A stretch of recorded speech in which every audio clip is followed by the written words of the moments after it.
Malachi அதிகாரம் 2.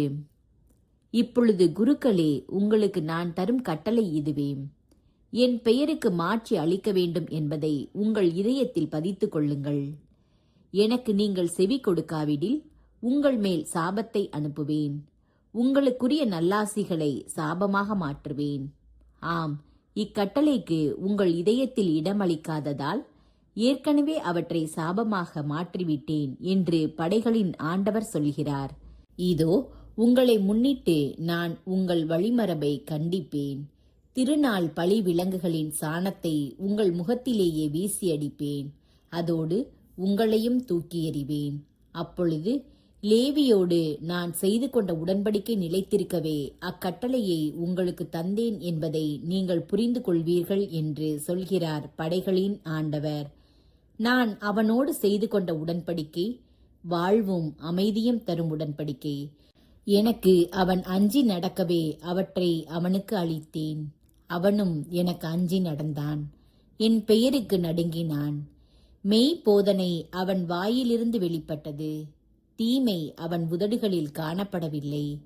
அவன் என் திருமுன் அமைதியோடும் நேர்மையோடும் நடந்து கொண்டான். நெறிகேட்டிலிருந்து பலரை திருப்பிக் கொணர்ந்தான். ஒரு குருவின் உதடுகள் மெய்யறிவை காக்க வேண்டும். அவனது நாவினின்று திருச்சட்டத்தை கேட்க மக்கள் அவனை நாட வேண்டும். ஏனெனில் படைகளின் ஆண்டவருடைய தூதன் அவன். நீங்களோ நெறி தவறி நடந்தீர்கள். உங்கள் போதனையால் பலரை இடறி விழ செய்தீர்கள். லேவியோடு நான் செய்து கொண்ட உடன்படிக்கையை பாழாக்கி விட்டீர்கள் என்று சொல்கிறார் படைகளின் ஆண்டவர். ஆதலால் நானும் உங்களை மக்கள் அனைவர் முன்னிலையிலும் இழிவுக்கும் தாழ்வுக்கும் ஆளாக்குவேன். ஏனெனில் நீங்கள் என் வழிகளை பின்பற்றி ஒழுகவில்லை. உங்கள் போதனையில் ஓரவஞ்சனை காட்டினீர்கள். இறை மக்களின் நம்பிக்கை துரோகம். நம் அனைவருக்கும் தந்தை ஒருவரன்றோ? நம்மை படைத்தவர் ஒரே கடவுள் என்றோ? பின்னர் ஏன் நாம் ஒருவருக்கொருவர் நம்பிக்கை துரோகம் செய்கின்றோம்? நம் மூதாதையரின் உடன்படிக்கையை ஏன் களங்கப்படுத்துகிறோம்? யூதா நம்பிக்கை துரோகம் செய்தான். இஸ்ரேலிலும் எருசலேமிலும் அருவருப்பானவை நடந்தேறின. ஏனெனில் ஆண்டவர் விரும்பிய தூயகத்தை தீட்டுப்படுத்திவிட்டு யூதா வேற்று தெய்வத்தின் மகளை மணந்து கொண்டான். இதை செய்பவன் எவனாயிருந்தாலும் அவனுக்காக சான்று பகர்பவனோ மறுமொழி கூறுபவனோ படைகளின் ஆண்டவருக்கு காணிக்கை கொண்டு வருபவனோ இல்லாதபடி யாக்கோப்பின் கூடாரத்தில் இருந்தும் ஆண்டவர் அழித்து விடுவாராக. நீங்கள் செய்யும் இன்னொன்றும் உண்டு. ஆண்டவரது பலிபீடத்தை கண்ணீரால் நிரப்புகிறீர்கள்.